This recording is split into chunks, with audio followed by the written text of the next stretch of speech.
rebuild like they are. Okay. Let's go to the co-host of Birds 365 with John McMullen. Both these guys do exceptional job. And Mark Farzetta starts our broadcast off each and every single morning. Guys, please hit the like button. Zander Krause joins us, and we'll get his take on what he saw last night in that game. Zander, how you doing, brother? Big Sills, what's going on, man? How you doing? Good football Friday with you. Absolutely, man. Really great week for all of us here, guys. We want to thank you guys first and foremost. You guys have absolutely blown up the channel. You guys have blown our show up for sure, and Birds 365 as well. The likes have been through the roof. Look at Prince, even like maybe 400 likes today. So let's see if we can end up. We're at 222 right now. So, yeah, everybody's killing it, man. We can't thank them enough, right, Big Sills? I mean, absolutely. We can sit here and we can talk into the abyss, but at the end of the day, we don't, because these guys are here and they support us. So we appreciate them. And I'm happy you pointed that out and said that to them. But we do. We appreciate all you guys, all of our members, all of our viewers, commenters, chatters, likers. We appreciate you. Zander, what was your takeaways last night, brother?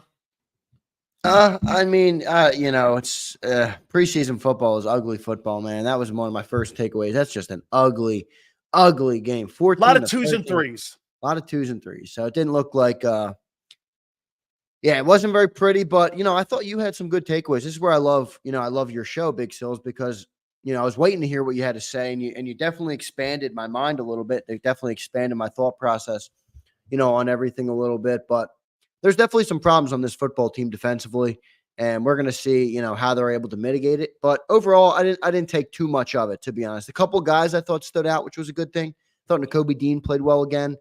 I thought Bryce Huff finally did something in 10 snaps, which was good to see. But overall, not much else. Here, let's go down the list here a little bit. Tyler Steen, dude, that job's over. Kai Becton, that's his job. It's over with, man. And I get that they don't want to be committed yet because there's still a couple weeks left in the preseason, but you're going to start wrapping up camp and you're going to start going and getting ready for Green Bay here soon after the Minnesota exhibition game. So you're going to start preparing for that. But that thing's over, man. That guy had the opportunity. It was handed to him, and he just did not do it. Obviously, injuries, you can't do a lot about that, so I'm not on that. But still, to me, dude, I gotta tell you, man, lost opportunity for him. Yeah, no doubt about it. And now the question becomes, Sills, what we talked about a little bit earlier in the week. Okay, now Mekhi has won the job. Now, how good will Mekhi be at right guard? How will he be a deficiency on the line? Will he be a liability on the line? How does he work with Cam Jurgens? How does he work with Lane Johnson? He's used to playing tackle, so big guy in a tight space now. So that will be the next question on the right guard position is, okay, we know who was the guy now. How good will the guy be? Absolutely. Remember, this guy was an 11th overall pick, so he was a major letdown in New York. By the way, if he turns out to be good, Sills, how are New York Jets fans going to be feeling? They got burned on Huff, they got burned on Hassan Reddick, and now they let their first-round tackle go, and the Eagles have him starting on the line. And they'll never let Howie call Joe Douglas ever again. Two places he's barred from calling. He's barred from calling Mickey Loomis with the Saints. Yeah. He's barred from calling three places. He can't call Tennessee anymore. And now he won't be fired that GM. How we got that GM fired? And now he won't be. What's his name? John Robinson. Yeah. John Robinson. He got fired. Yeah. So and that's the guy that took that team to the AFC Championship game 2 years earlier. Yeah, should have thought about that before you traded A.J. Brown and decided to replace him with Treylon Burks, my friend. $5 million difference. He would have stayed. $5 million for a 24-year-old All-Pro wideout.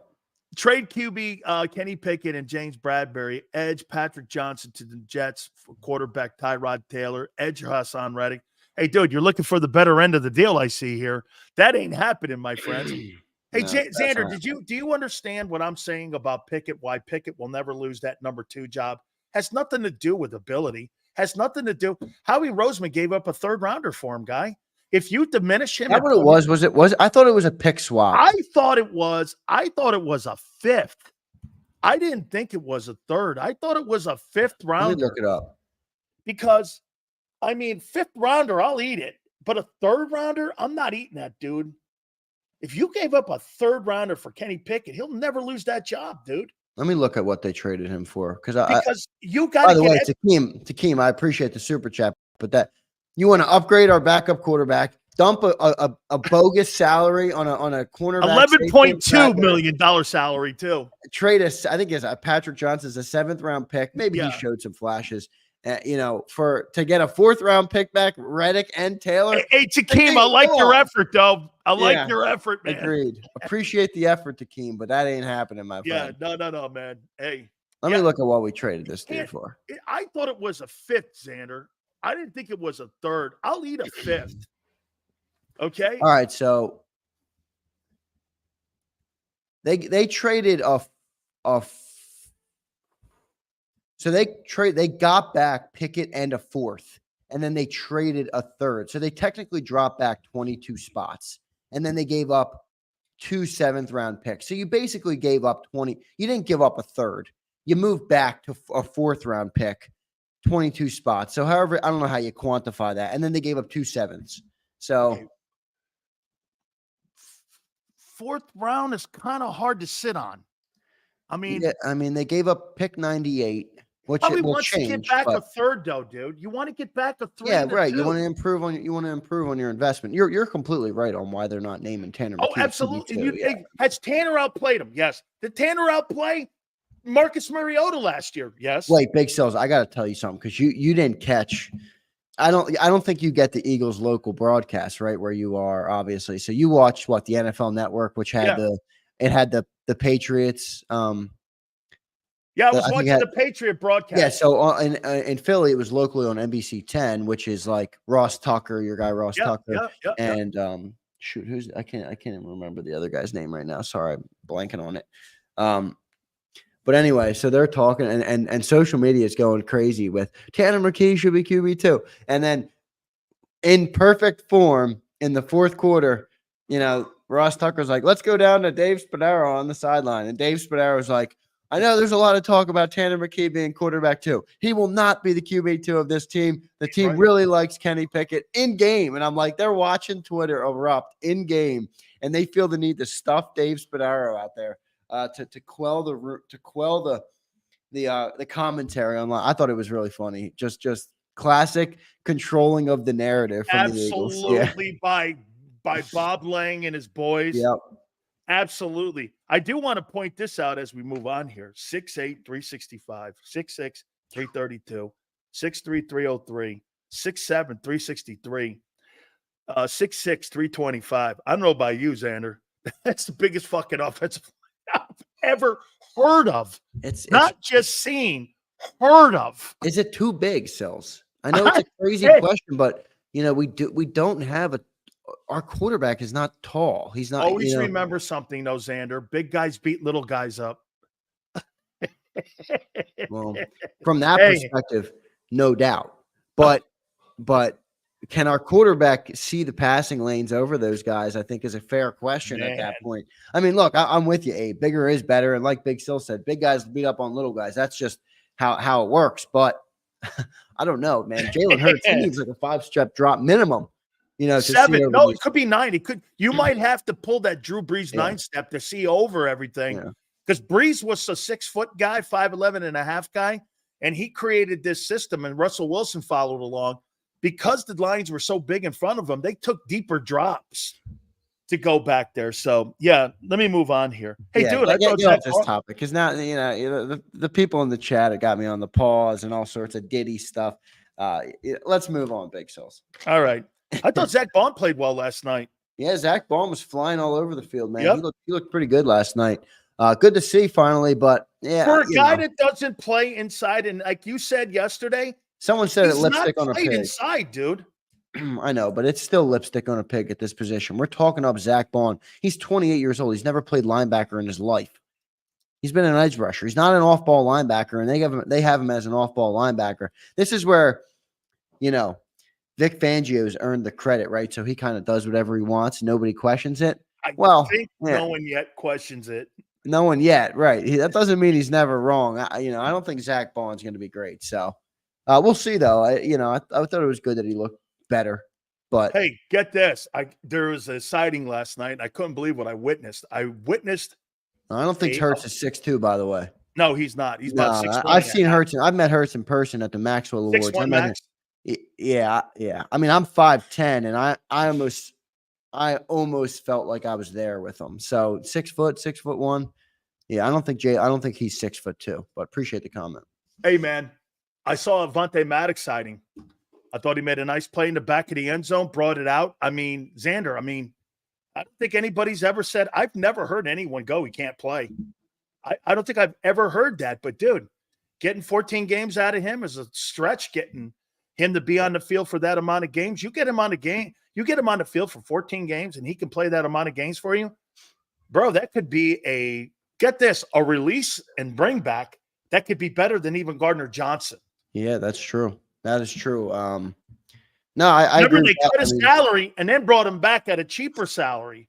Boy, that was a pretty interception too, wasn't it? It wasn't like a was ball. great. That was he read the quarterback, jumped in front of the ball. From the snap, he read that. Yeah, I wonder if he's a guy that's going to kind of win over a coach like Fangio with similar to what we talked about yesterday with the experience, right? I mean, he's got experience. Look, Avante Maddox's problem has never been skill. Never. Nope. Never since he's been in Philly. It's always been staying on the football field. And, I wonder if he's going to earn kind of a little bit more playing time on this team. That was a great play last night. I think he's a good backup safety, good slot corner. They're going to keep him on the team. I think they're definitely going to keep him. Absolutely. I don't see how you could move on from him. All right, ready? N'Kobe Pyrite Dean. He played well. That's the best I've seen him play since he's been a Philadelphia Eagle. And by the way, if you want to look at it, that's who the Patriots are going to roll out their first game of the year because they don't really have a roster. So they played pretty much a ton of their ones. I think there were only 2-1 guys out of the offensive line that weren't in there. But, he's put a decent Ravens game and now a better game here back-to-back. I'm never going to be sold until I see him against Green Bay. But I'll tell you what, it's encouraging on what I saw last night. It was better than what he has shown so far since he's been an Eagle. Who'd you say, by the way? Sorry. Kobe. Oh, yeah, no doubt. I mean, he's making strides quick right now. He's starting to look better like an NFL linebacker, which is a good thing. I mean, this is a guy that we spent a third-round draft pick on, obviously, and he hasn't quite lived up to the billing, but he hasn't been on the field enough to kind of completely rule him out. A lot of it was injury. So I know availability is an ability in a way, but look, I think he can still be something. I like that he's instinctive. I think that's important for linebackers. So I like that part of it. I like him and Trotter right now. Devin White, I'm not sure on. People have been liking what they've seen in the preseason. I haven't seen much from him. Not good or bad. Yeah. So take it for what it is, but we'll see. I mean, I think the bottom line is the linebackers are not good enough on this football team. No. But the question will be, are they good enough to be serviceable and durable enough? Yeah, that's a good question as well, especially if you're going to go with a guy like N'Kobe Dean. Right. There's more components. Hey, Zander, show the picture of you and it's me and Jalen Hurts here. So look, we're right there, man. He's like 6'1", probably. I was producing the Maxwell events. All bowed up there, man. Look at that. Got the bow tie on there. That was the producer. Yeah, that was the producer. The outfit that we wore. So Jalen was in the back there. I vote on all Maxwell awards. Yeah, so Jalen won that after his 22 season. I forget what it was. Best NFL player at the Maxwells. So that was backstage. Yeah, exactly. Yeah, it might have been that. I was backstage with him. That's when I told the story of the Nick Sirianni handshake. That's where I had the Nick Sirianni handshake. Oh, that fish handshake of his? Yeah, that soft boy handshake. So it's not purple, by the way. It's light blue. Everybody, I didn't pick it. Believe me, I wouldn't pick that if I had to pick. It was a producer. The producer of the show. Everybody had the same tux. So the winners were in that tux, and the producers, so you could identify us, were in a light blue. It actually looks pretty good in person, but it does look a little goofy in the photo. Is it a tux? It's a tux. Yeah, it's a tux. It looks good. I mean, it's a tux. I see the lapel. Yeah. Yeah. Looks good, man. Yeah. All right. Cool. We move on here. It's 2s and 3s, Xander, so I'm not going to shit on this here. The penalties, there's like 13 or 14 in the last 2 weeks, but it's because you got a lot of guys in there that are, you're mixing and matching. So you're going to get inconsistency there. No So doubt I'm about not shitting on that too much, Yeah, but no, I for don't sure. want to do the penalties. I just hate penalties. Yeah, that's a fair point. No doubt. I mean, it is preseason, so you're going to get a lot of that for sure. How about this one here, dude? I don't know where you stand on this, but believe it or not, I had a great conversation. I know John Ritchie a long time. John Ritchie started his broadcasting career out in the Bay Area at KMBR, and he used to come on my show all the time. He and I are in total agreement. I'm sorry, man, but I do not believe not playing your guys any snaps in the preseason is a remedy for you to get out of the gate with new coordinators, new scheme, new landmarks, new offensive landmarks. I completely agree with it 100% that you're not preparing that football team for Green Bay properly. Now, this is it's their call. This is not an Eagles problem. What? It's not an Eagles problem. This is an NFL problem. Well, I see Mahomes and Love, and I see Allen, and I see all these Purdy, and I see all these guys playing. They're going to play this weekend. Mahomes is playing this weekend. I mean, dude. Yeah. So the Eagles aren't. Since when were they good last year? No, you're right. I mean, look, if I had it my way, everybody would play probably more than one series. I'd get you out there for 2-3 series. I mean, the whole thing with injuries, I understand it. And now they did lose Hollywood Brown last week, which, you can go like this. That's the thing you got to balance. But the other part of it is you can't control injuries in the NFL. But what you can control is if you don't need to put a player in position to get injured, especially in August, that's where I understand the philosophy. I agree. They're not going to be right. They're probably going to come out a little bit rusty. You haven't played game speed, since last season. But, it's the only part of the injuries that you can control is in the preseason. I don't have to put them out there. Do I really think AJ Brown needs reps? I can't say I do, Sills. I don't think he does, but I think the unit does. Yeah, the unit does. So maybe, give him a series. I don't know how much a series would change, but yeah, look, I get it. I get the point. No doubt about it. I get the point, but I also get the other side is what I'm saying where, this game is marred by injury so much that if you can control it in this instance, why not? Now they've completely delegitimized the preseason in a way.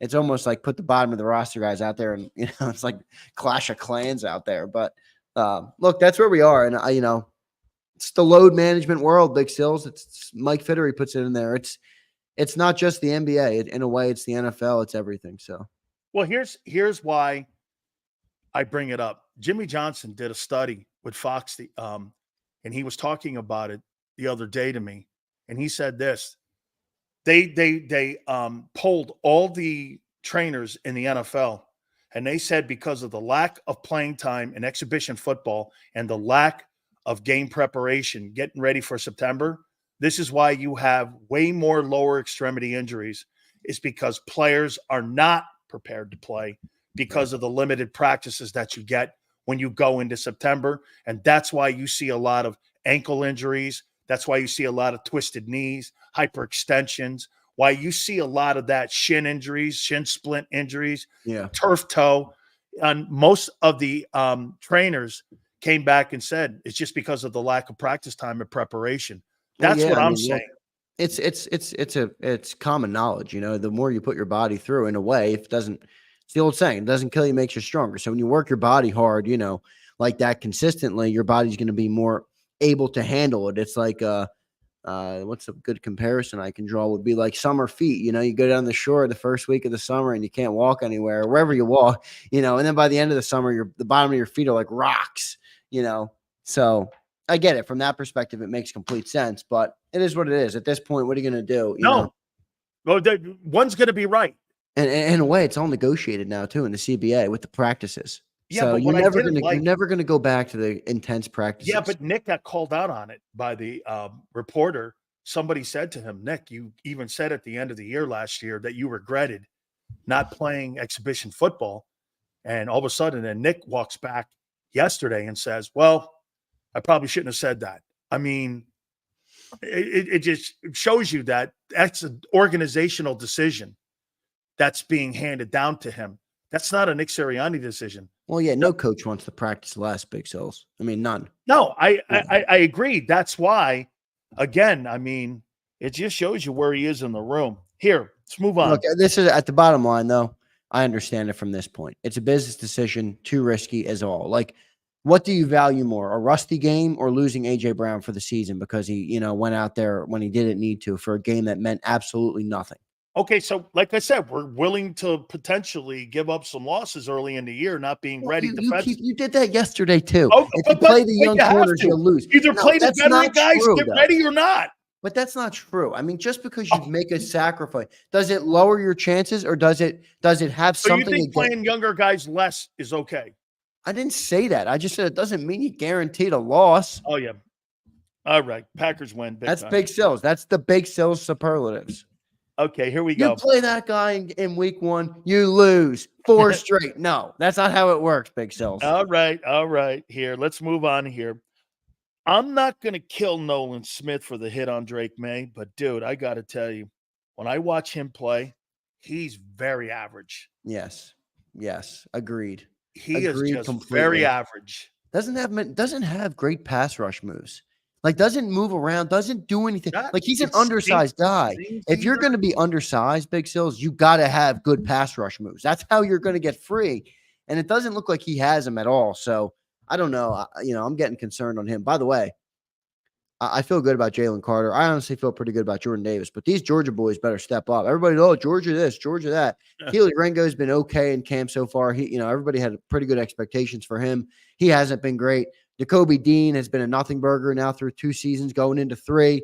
Showing signs a little bit. Showing signs, but yeah, I get it, and I'm with you. Listen to me. These guys were drafted. We're the Philadelphia Bulldogs. No, we're not. We're the Philadelphia Eagles. Like, quit that BS. Is what I would say. With you on that here, 100%. How about this? This makes this sound even crazy when I say this. I'm not here with it, that I like it, or I'm not over there. But I got to tell you, I'm not really hating that Jalix Hunt pick any longer. I'm more like this. Okay, let's see what they can do with it. Sills, he's looked better than Nolan Smith. He's looked better than Bryce Huff. I mean, remember, he's also playing versus third team guys. But he's also a kid that came from like Houston Christian and like, some Ivy League school, Cornell, not the Colgate. There, thank you guys very much for correcting my Ivy League schools, Cornell. I mean, I'm not hating that pick anymore, and I want to see, all right, let's see what they have here. But I got to tell you, this Nolan Smith, man, I mean, I don't see it. I don't see it either. How about this? Now, this is going to be a different probably takeaway for you than what I saw, because I watched the game twice. I watched it last night live. Then I turned it around this morning early. I got up at 6:30 to watch it. Sills had too many Coronas last night. He couldn't take it all in properly. Hey, it was funny, man. I was just killing these guys too. This is what I saw with Bryce Huff last night. It just looks to me like he really doesn't know what he's doing out there yet. I mean, his misdirections, he was wrong angles, his missteps. It just looked, you can see he's athletic. You can see that he can make a play, but it just looks like he's either fucking overthinking it or he doesn't know the technique. There were numerous times last night in the limited plays that he had that he took himself out of the play. Yeah, and almost looked like the one play he got to the quarterback. He was like surprised he got there. It's like, how about this, kid? Smoke a joint, drink a beer, take a shot, do something. Slow it down a little bit. And just stop thinking a little bit. It's almost like he's over. They're like over giving him information that he's just thinking so much out there. His run stopping ability is, I heard Nick last night. Yeah, it's getting better. Bro, I don't want to hear that with a $50 million commitment. It's getting better. We got to have that now. You got to be, hey, if you're not ready in August, you're not ready in September. Yeah. Well, are you talking about Nolan or Bryce? Bryce. I'm talking about Bryce here now. Bryce looked better last night, though, Sills. I thought that's not what I like I said, you're going to have a different opinion. I watched him, and I thought he took himself out of plays. Well, he only played 10 snaps. He had 4 freaking tackles. I thought he took himself out of plays. I thought once again that you saw him with poor feet. I saw poor technique last night. I thought he was thinking too much. Again, I saw some plays out there. Yeah. But to And me, listen, I'm going to take your word for it because you played defensive line at a high level in this game, and I did not. So he showed up last night. He did. But right. still, it's a tech for he's forcing it. That's Ray. It just looks like that's why I say, Zander, slow it down, kid. Give yourself a shot at the title. Leave it to Big Sills to tell a professional NFL guy to go smoke a joint and drink a beer. Come on, Big Sills. Just saying, man, calm it down a little bit. No, I hear what you're saying. No, your point's well taken. I mean, I thought he played okay last night. I thought he made plays. I mean, like I said, 10 snaps, he had 4 tackles. Like, that's pretty good to me. But like I said, I don't see those guys the way you see those guys. You look at those guys and you've been there, you've done that. You know what it takes. Exactly. So you see the technique a lot easier than I would see the technique. We talk about technique. I really don't see it with Nolan Smith, and that's my eyes. I can't imagine what you see with that. But God, it's like, you know what? He's out there playing like, that movie Invincible when the guys go out back in Philly and they're playing in the backyard and they're playing football back there. That's what it looks like. He just plays schoolyard football like that. I got to tell you, dude, I'm not a Kenny Gainwell guy. Every time that fucker steps on the field, man, that looks like a different dude. Maybe again, Kellen Moore's offense. I gotta say it, man. I mean, he's pretty decent, man. I mean, at least what I'm seeing in Kellen's offense. So maybe by the start of the year, it completely goes the other way again, and he's fumbling Kenny. But am I off with that when you're looking at him? I think he's looked pretty good. Last night he didn't look as good as he did in the first preseason game, and I thought Will Shipley looked solid again. Not as good, but I thought he looked solid again. He's going to get reps, Shipley. Shipley's going to get reps. I think a lot of this is more on Kellen Moore. I think he's going to Gainwell was never used properly. Remember he played receiver in college still. Like he's a shifty back. He's not this like 3-down running back that's there to take up a bulk of the carries, and they weren't using him properly. So I think you got to give credit to Kellen Moore. He's going to use these guys right. But yeah, no, I'm with you. I think he's looked pretty good so far in camp. Eagle fans don't love that guy. So I don't know why, but he's a 5th round pick. Remember, he's been pretty good for a 5th round pick. Oh, he's overachieved. Yeah, I would agree. For sure. He's completely overachieved. Okay. Here. A Stone, Sills, and Zander. It'd be a fun show. Oh, God. Forrest, I don't think we want that, brother. No. We don't want that, man. I could barely do one hammered. Okay, let's do this one here. Hey. You ever text Sills after 6 Coronas, you learn a lot. Let me tell you, boys and girls. Yeah. And by the way, it's also really awesome in the morning at 3:30 in the morning. Why? A text message, and I'll just get this from Zander. Why? No, well, I'll wake up. I'll be getting in bed, finally able to turn my brain off at like 11:45, and I'll get a text from Sills. I'm like, what is this? What is this? No. I get a text from you in the morning because someone called you about a tweet I put up, and you'll go, why? That's the one way. That's the one way it's turned. But there's been many other times when you've texted me 3, 4, 5, 6, 10. Sills also doesn't know how to use smartphones, so he texts like a dummy, and you barely know how to read them. Yeah, absolutely, man. Spell check. Hey, dude, it's the Big Sills language. Always remember, we're never wrong here. Dude, help me on this one. What's up with this Bradbury thing, man? Come on. Where we going? What's up? I don't know. He's not very good at safety either. So I don't know what they're trying to do. I guess they're just trying to get a draft pick similar to like the Kenny Pickett think they're holding on to him. The only way the reason they're holding on to him is because they're looking for catastrophic injuries around the league and hoping that somebody be desperate to give him. Maybe, but what's the goal? Are you gonna flip him as a corner or flip him as a safety? Whatever you can get. Anything. That's why I didn't really understand the whole move to safety. I thought it made it harder to move him.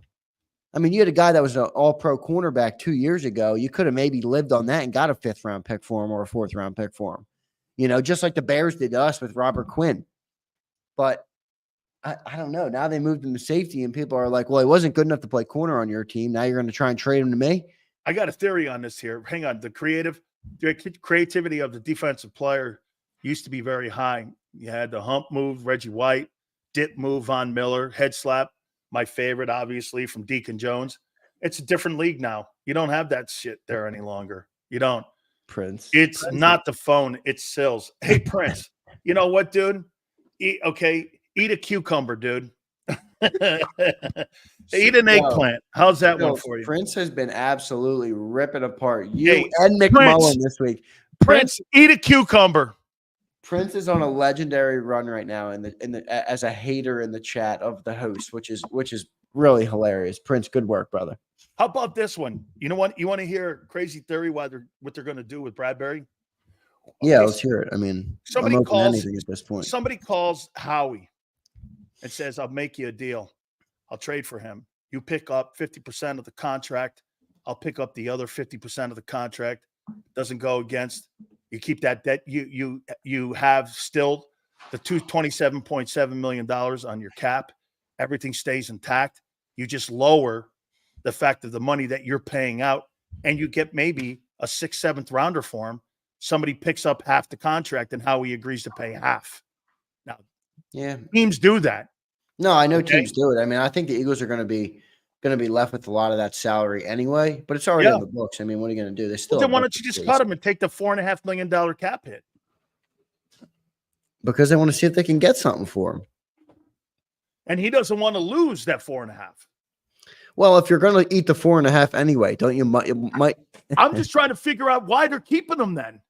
Yeah, but if you're gonna spend the money anyway, regardless of if he gives you anything this year, you might as well keep him until the last second, right? I mean, he's not taking snaps away from anybody, that's for sure. Mm-hmm. Who's he taking snaps from? He's not. Tristan but he's taking he could take a roster spot from somebody. Well, that's where I think you're going to see what happens. I mean, look, if they decide to roster him before the 53, before that initial 53, then I think you're going to have a little bit of an. That's when I think the real question should start. Like, okay, what the heck is the point here with James Bradbury? Because at that point, remember, we already have tight roster right now in terms of getting it down to 53. You have guys like Patrick Johnson who are showing on the edge that might try and vie for a roster spot. You got good special teams guys at cornerback that they might try and get on the roster. You even got good linebackers that are good on special teams that they might try and stuff on the back of the roster, like Ben Van Sumeren, guys like that. Avonte Maddox is going to be a guy. All of these different players who are right there on the bubble. Now you're going to keep Bradbury, which means you're going to, at that point, you did make a decision to move on from probably a younger guy. I don't know. At that point, that's when you're going to see, really what they're trying to do. Absolutely. Prince is right, guys. Please, what does this hit the like button. What does this yes mean, Daniel? Typical Bama fan. I actually went there. I'm on a bandwagon. Come on, Daniel. All right, let's go with Fraudiani here. He had a press conference after the game. Chiriani. There's a couple. Yeah, Nick Fraudiani was speaking. I'll tell you what, man. I've learned a lesson about Nick Fraudiani. You ready? What it is? Those 20-minute or those 10 or 2-minute responses on a question. Listen to the first 10 seconds of it and the last 10 seconds. That's pretty much what the answer is, because the rest in the middle is all bullshit and word salad. Yeah. So that's kind of what you get out of it a little bit. That would help me too, because good God, I can't listen to him talk. You know how you can make a soundbite on him? First 10 seconds, last 10 seconds, and you would have a soundbite on him. Yeah, you're right. I like this too, W. Farrell. I like limp wrist Nick. Wow. Oh, that goes back to the awards show. It's like the simplest thing ever. Like you're like a young kid, and your parents teach you, or whoever you were raised with, is like, hey man, when you shake somebody's hand, look them in the eye and give them a firm handshake. And next to your eye, he's like, I'm like, oh God, this is the head coach of the Eagles. You got to be kidding me. Absolutely. All right, one more here for you. Ready? This is on Sirianni here. They really took a lot out of that 90 plays.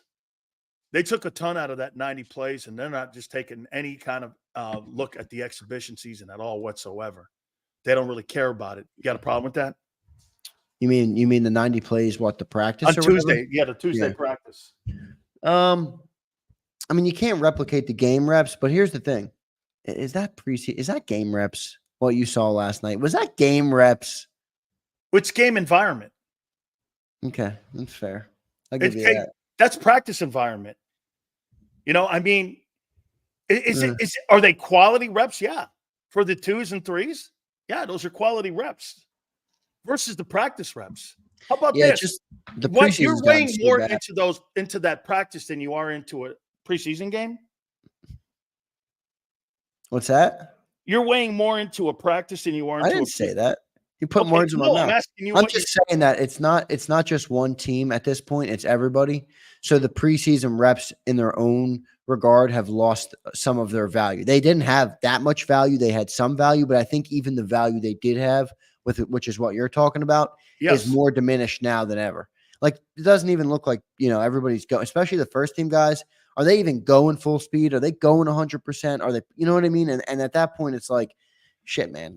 If everybody's going to be rusty in week 1 across the league, let's just do it that way. But I don't know. I hear you. I get it. I'm not gonna be the old man though. Get off my lawn and crying about it because it is what it is. It's the modern NFL, man. I don't. No. I completely get it here. Okay. One last thing here. Okay. He made a comment and he was asked about. He was asked about Huff. And he gave you some kind of like vanilla answer here. He's like this. Yeah, he's getting better. How much confidence do you think they have in him? In Bryce Huff? Yeah. Well, he didn't get deference last night in terms of sitting. So they don't have top tier starter deference on him. I think they feel all right though. I mean, listen, like I've said before, I think the sum of its parts on that defensive line are going to help Bryce Huff a lot more than we're thinking. I don't think it would be great to have a guy with a little bit more talent or that showed a little bit more and had more pedigree. But, when you're playing next to the guys he's playing against, if Jalen Carter is what we think he's going to be, if Jordan Davis can, condition his body to be able to play late in games, I think Bryce Huff's going to have an easier job. And I know we love to talk about the pass rush or the run stopping and some of that other stuff. I don't know. If he goes and gets 12 sacks, 13 sacks, 14 sacks, are the Eagles going to be happy with what they paid him? At that point, yes. I think they will be. Absolutely. I'd like to see some of the other stuff, though. The dominant edge rusher, Sills, is not just getting to the quarterback. I know that's the biggest part of it, but dominant edge rushers, they can handle the run. In fact, they don't get blocked by tight ends, ever. Tight ends can't block that. You think they're going to put a tight – that's how Brock Purdy got destroyed out of a football game because they put a tight end on Hassan Reddick. And so you got to at least have that. I think Bryce Huff will have that. He looks big and strong. He moved that one tight end out of the way pretty easily last night. But you told me you didn't like what you saw fundamentally, which scares me a little bit. But I don't know. At this point, I'm at a wait. Yeah, I'm at a wait and see on Bryce Huff. Okay, let's wait and see. Xander, where are we on the like list? By the way, Philly 500 is going to join us. Like count's crushing it today. Is that 268? Is that right? That's what it says on my end. Okay, 268, baby. Fantastic. Guys, please do me a favor and hit that like button. Fantastic stuff. You guys are absolutely killing it. And all of our platforms, you guys, our Twitter and our YouTube show right now, everything is absolutely going great. Xander and John are killing it in the morning too, by the way. Xander, great stuff. Are you doing anything this weekend? Yeah, we got a show tomorrow and Sunday. Fantastic. Yeah. Eagles have practice both days, so thank you so much, man. I appreciate it, Xander. Appreciate you, Sills. Good week of shows, man. Finish up strong here on this Football Friday. Appreciate everybody in the chat. I'll catch you tomorrow on Football 24/7 and back here on Monday. Thank you, everybody. Gotcha, man. You guys absolutely fantastic. We appreciate it so much. Philly 500 is going to join us at the bottom of the hour. Stay tuned for that. Hit the like button. Keep it here, National Football Show. Michael Vick at BetUS.com. Catch an incredible 125% sign-up bonus on your first 3 deposits, plus 10% gambler's insurance. BetUS, my online sportsbook and casino. If you missed any of today's show on the JAKIB Media channel, listen to the podcast on your way home. Available on YouTube, Apple, and Spotify.